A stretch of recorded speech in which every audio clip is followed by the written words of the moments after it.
I would come home with crazy ideas every once in a while, but I came home with one I was pretty sure my wife would never go for about a year and a half ago.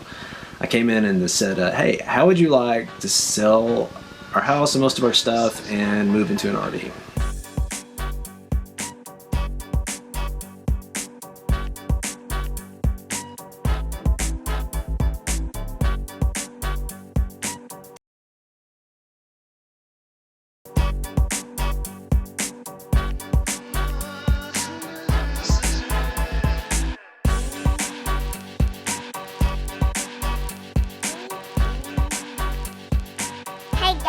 Hey guys! So we're super excited to be celebrating 2 milestones with you guys.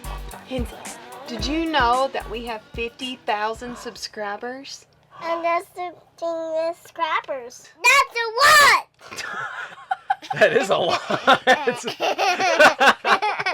You are very, She's very passionate. wow, yeah. Can you tell him thank you? Thank you. Yeah. So we've been on YouTube for a year and a half, and thank you so much for 50,000 subscribers. We know we would not be where we are without you guys. But we're also celebrating our 2-year, is it called Nomadiversary?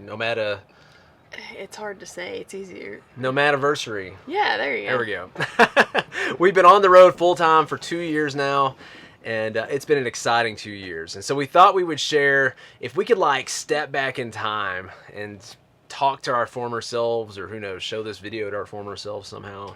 What do we wish we had known before we started RVing full time? The first thing we would tell ourselves would be, you don't need as much as you think you do. It is extremely hard when you're going through the downsizing process and knowing what to take and what to, sell or donate. And I think at the time, you think, oh, I'm getting rid of all this stuff and I'm going to miss it and I'm going to need it. And now, I guess looking back, I would tell myself, you don't need as much as you think you do. And the same thing when it comes to buying an RV. We were going from a house to an RV and we thought, well, if we're going from our house and living in that, then we need one that's, just like a house, as much amenities as we can as a house. Yeah, and we've looked at a lot of RVs and we've seen some pretty awesome stuff that we, at first glance, like definitely, when we saw some toy haulers with like multiple party decks. It's got 2 decks and a fireplace and TV and sliding doors, which is awesome. Yes. We're not at all. Totally awesome. So we wanted a kitchen island to start with. We wanted to make sure we're facing the TV. We wanted the slides, which we got slides to start with. But we also saw an RV. Marissa found one that had a jacuzzi in it. I fell in love. A bathtub and a shower? I ain't gonna lie, these are not having a bath and a really good shower is like the one thing I miss the most about a house. That's the hard part about RV living, is giving up that shower, that tub. So I mean, we have a shower, but giving up like the nice big showers and tubs. So that they got one in an RV is pretty impressive, and it actually made me think about it. Yeah, they're making them more and more like houses. But the thing for us that we would tell ourselves is wherever we think we are, whatever we think we need, we can always get by probably on just a little bit less. And be happy with a little bit less. It's not about the stuff. It's more about making memories. When it comes to looking at RVs and choosing RVs, something else we would go back in time to tell ourselves is, hey, you're probably not going to get this perfectly right on your first RV. I think best case, even if we were able to get it perfectly right with our first RV, which we didn't, at this point we had a travel trailer when we were in our house trying it out, and then we got a 43-foot fifth wheel was our first RV, and then we got a 40-foot motorhome, and then now we're in the Airstream, a 31-foot Airstream. So we've gone through all 4 of those RVs, and even though I think maybe at the time what we chose was where we were at, like the amount of stuff we thought we needed, for instance, or amount of amenities or whatever, I think over time we kind of realized that we were okay with having less, but we didn't know that to start with. For us at least, I think it's a lot less risk to not go all in on that first purchase, buying something with the understanding that, hey, there's a pretty good chance this isn't going to work out perfectly. We even know people, unfortunately, who try this lifestyle, and it's not for everybody. So you can do a lot of research, you can watch a lot of video, you can read a lot of blogs, but it's really tough to know until you're just doing it. and you may not even know your travel style. We started off with a totally different travel style than what we have now. It's kind of evolved over time, which makes sense because you're moving from a house and camping is new and you don't quite know you're doing or what to expect. And then I'd say after our 2 years now, we're starting to get a little more comfortable and we're enjoying boondocking. So this is the kind of place we've been looking for. It's $0 a night. Totally flat places to park. We got water streaming next to us. We're in this beautiful canyon. We've got Verizon 4G internet, which is a big deal for us for work. So we found this site, just beautiful. And so that kind of changed our rig choice a little bit. We wanted to camp in more state and national parks, so we wanted to be as small as possible. And just because of how we've camped has evolved, you know, that's kind of made our camper evolve as well. Yeah, as you never know, your priorities can change over time. And now we're kind of comfortable with, hey, there's a dirt road that looks like some BLM land that we can camp for free on. Let's take that road and see what's down there. Whereas when we first started, we were like, okay, let's plan out our entire, where we're going to go from this place to this place. We'd have months like planned out, scheduled out where we're going to stay with full hookups and campgrounds and everything. Next, I would just tell us it's going to be okay. I think when you're going through the downsizing process and it's scary and you think, what if I hate this, and what if I need this, and it's hard getting rid of everything. And we had things go wrong in the beginning. Our very first trip, we weren't even 30 minutes from the house and we broke down, which was very heartbreaking because you've been through a year of planning and transitioning and selling everything, and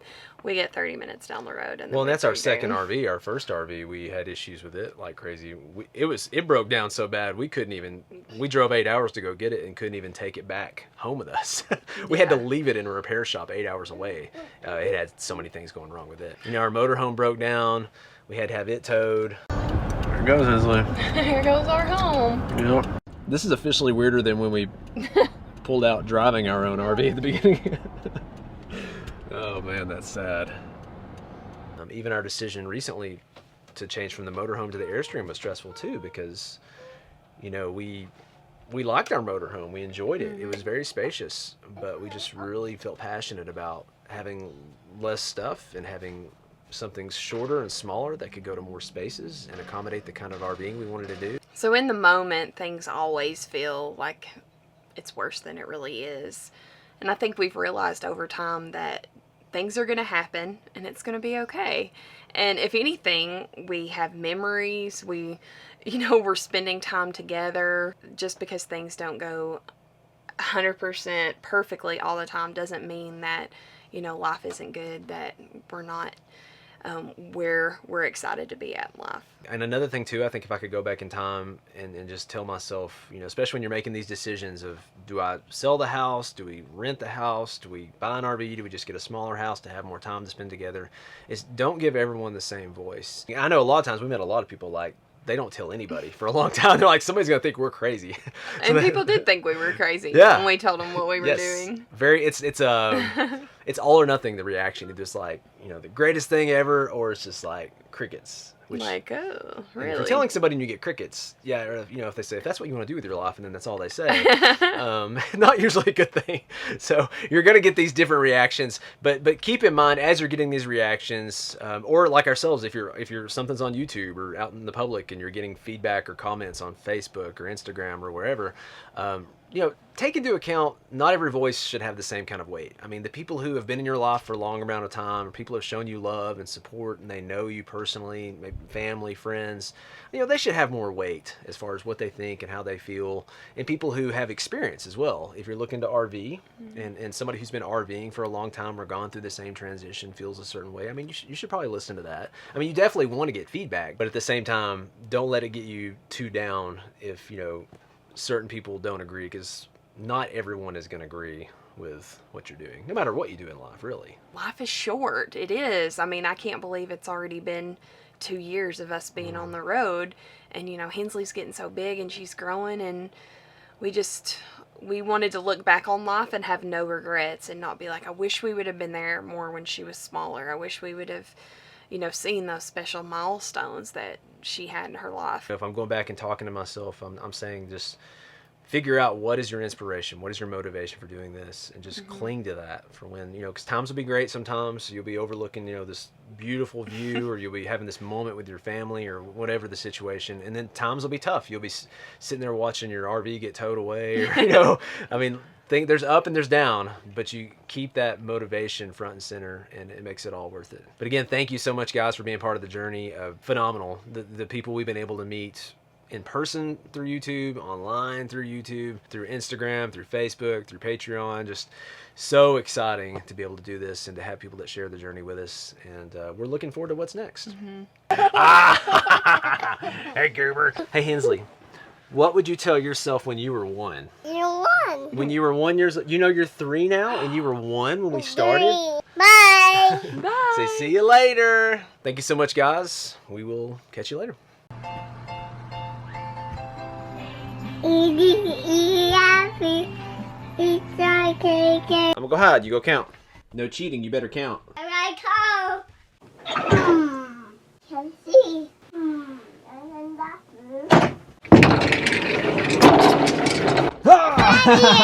not on fire. Hear that? We're watching this space rocket, as she called it. Yeah, it's going to the moon.